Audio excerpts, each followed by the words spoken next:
নারীদের জন্য স্পেশাল যেটা আমি বলবো, প্রিয় বোনেরা, আপনারা অনেক আমল করেন। এই মাসে নবী করিম সাল্লাল্লাহু আলাইহি ওয়াসাল্লাম এত রোজা রাখতেন যে আল্লাহ নবী সাল্লাল্লাহু আলাইহি ওয়াসাল্লাম অনেক সময় পুরা মাস রোজা রাখতেন। তাহলে নবীর সুন্নাত অনুসরণ করে আপনারা কমসে কম সোমবার, বৃহস্পতিবার এবং আইয়ামে বীজের 13, 14, 15 রোজাটা রাখবেন।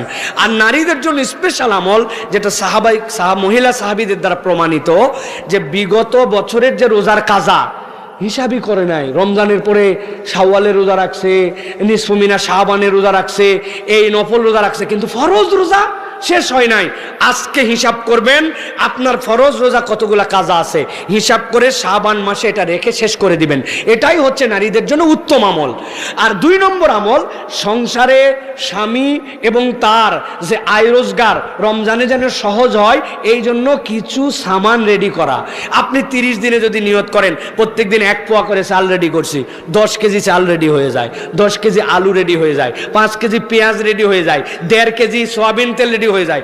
আপনার স্বামী এমন পরিশ্রম করেন যে এই পরিশ্রমে বলে আমি রোজা থাকতে পারি না, আপনি তাকে বলবেন আল্লাহর দয়ায় আমি 2 মাসের প্রচেষ্টায় আপনার 10 দিনের সমান বাজার করা লাগবে না, আমার বাড়িতে রেডি আছে। তাহলে আপনি 20 দিন কাজ করলে হয়, 1 দিন করবেন, 1 দিন বাদ দিবেন, 6 ঘন্টার কাজ 3 ঘন্টা করবেন। আমি এটা জোগাইছি, আপনিও 1 মাস ধরে একটু জোগান, 2 জন মিলে 15 দিনেরটা জোগাই, কিন্তু কেউ রোজা মিস দিব না।